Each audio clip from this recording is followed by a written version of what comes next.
Hey, what's up, guys? This is Dorian here. I'm a writer and contributor to AnimeHerald.com, and tonight I got another video review for you of the 2015 Netflix original show, The Seven Deadly Sins. The show follows a princess by the name of Elizabeth. She was originally held prisoner in her kingdom, and she escaped. And she's trying to save her kingdom of Leones, in the land of Britannia. To do this, she goes out and tries to find the Seven Deadly Sins, who are a group or seven outlawed holy knights who are accused of trying to overthrow the kingdom and killing the Grand Master. In her journey, she does happen to, by luck, chance, or whatever, to run into the captain of the Seven Deadly Sins, Meliodas, known as the Dragon Sin. When Elizabeth explains her situation out to Meliodas, he decides to follow along and help her search for the other sins to take back the kingdom. It is nothing more straightforward than that, and that's where it's at. One of his advantages lies. Is that straightforwardness, nuts and bolts. You already know what it is. You can tell everything from the design to the animation to the way the characters interact with each other. It's a straightforward show. It knows what it is, and it does it very well. Very simple, very straightforward, and it actually works in its favor because it moves fairly quickly. It doesn't really slow down until you get into the last 5 or 6 episodes is when it really starts to slow down a tad bit, and that's when you start to notice a lot of its problems. But the fast pace of the show is actually works in its favor.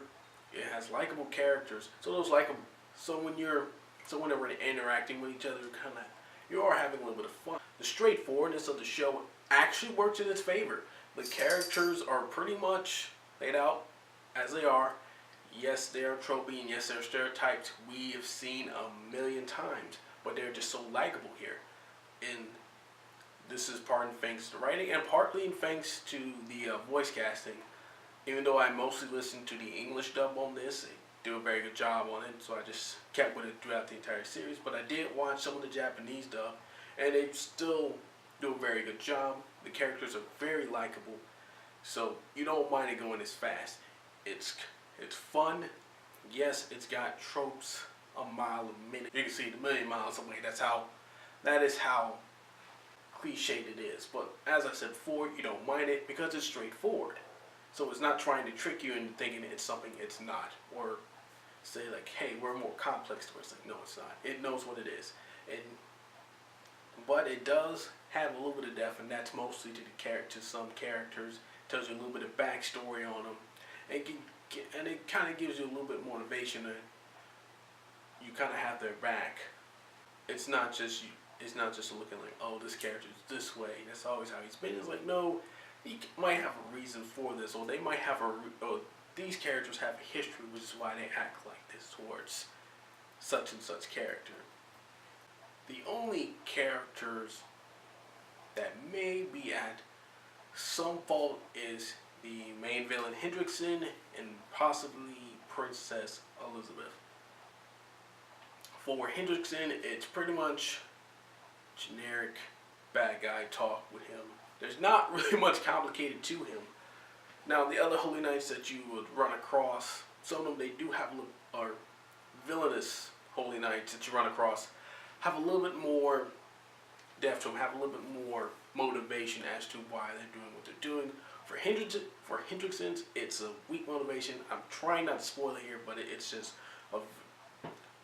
but it does not stand out. He just blends in, just literally blends in as far as villains is concerned. As for Elizabeth, there are some natural, organic moments where she shines through. There's some natural, and there's some other moments where it's kind of just a below the level of meh, more like annoying, because she really doesn't add too much, or they don't give her much to add. Really right until the very end, and even then it feels like it was tacked on versus something that was kind of there to begin with. It felt like, oh, we got to give her something, so here she goes. Like I said, she has her moments throughout the season of being, useful or someone we can actually start to root for. So she does grow on you a little bit, but at the end, she does take a retract back, even though I think the writers believed it would be a step forward. Speaking of characters, the design of the show, it half works and it half doesn't. One part of it, it's beautifully animated and beautifully done. A1 Pictures does another great job, and they're showing you what they can do with maybe a slightly bigger budget, or about the same budget, but not having to spreading its 40 episodes as they do with Fairy Tail. They only have 24 episodes to use here. So they can show you what they can really do as far as their fights is concerned, and they do a phenomenal job on these fight scenes. Yes, you do get a lot of the cookie cut or the flash to black or the black slash cuts, but here they actually feel impactful because what they do is they start to kind of show the movement, and then they do the cut, and they kind of show you the aftermath of the movement versus a character's here, fade, black screen, cut, show the character on the other side. They don't really rely on those. That cheap of a trick. They actually show you like this is the starting point. This is how it looks like it's going to end. And it's actually used very well. It's actually used to show like, holy snap, he went that fast, or holy snap, this actually was an impactful hit. And yes, it does get a little hazy at times. The style gets a little played with while they're moving at this fast pace. But it's narrowed to a point where you don't recognize or don't understand what's really going on here. That being said, a lot of it just seems like it was derived from the manga. I'm not too sure. I haven't read it. But it just feels like they did not adapt a lot of the characters to really fit animation.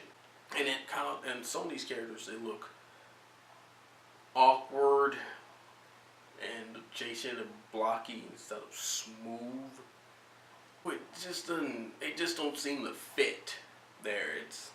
They stick out more because they don't seem to fit, whether it be something like in their face or just the design of their body. And the show is, it has the basic shonen style. You have girls, very slim girls, big boobs, guys with muscles, small guys with muscles, tall guys with muscles. Everyone's got muscles. So it keeps that traditional style, but it does have a couple of fantasy elements in the style, and especially in the backgrounds and the backdrops. The world itself is very beautiful, it's very vast, and it really does, you really do kind of want them to explore it more. When you get closer to the end, they start talking about other kingdoms and other places that are in Britannia. You're like, holy snap, I want to see these places. You kind of want to know more of the world. It's a very interesting world. They seem like they only give you a piece, they give you a taste. But the good thing is that they do not bog it down with just endless exposition. In fact, what I do like about this is that even though it has a lot of shonen tropes, a lot of those shonen tropes are either cut out or they short. Backstories on characters take 5-6 minutes to explain. Like, here's the backstory on this character. 5-6 minutes, boom, we're gone. There's another backstory on the character. 7-10 minutes, boom, we're gone. Here's a flashback, boom, it's gone. Second. It takes minutes. It explains it well, and that's exactly why that pace works. That fast pace works here, because in the normal show, the flashback would slow it down, but here it just keeps moving, and that's great. So there's points where I felt like, okay, you could have expounded on this, and these parts you could have shortened. It really does work against itself, especially in like those last 4 or 5 episodes when it's like trying to cram in as much things for the characters to do. Like, oh, we didn't show you every single attack. Instead of letting some stuff be hidden, hidden until maybe a season 2 or something, which is coming out, by the way. Kind of get this sloppy ending to the show. And I think that's where it really falls apart. This show, plot twist on coincidence on coincidence, and it just doesn't work. It feels like it's forced in. It feels like that's when it feels like, okay, you're trying to be something. You're trying too hard to make yourself complicated to create this mythology when it's before in the like 5 episodes before this, you were doing just fine without having to do any of this. Overall, I say this show, you should watch this. This is a definitely watch this if you got nothing to do this weekend, or if you want a good fun anime to watch, you just want to kind of turn your brain off. 7 Deadly Sins allow you to do that. I will give you a warning that you will get a bit frustrated, especially closer to the end when they start packing on story and packing on things.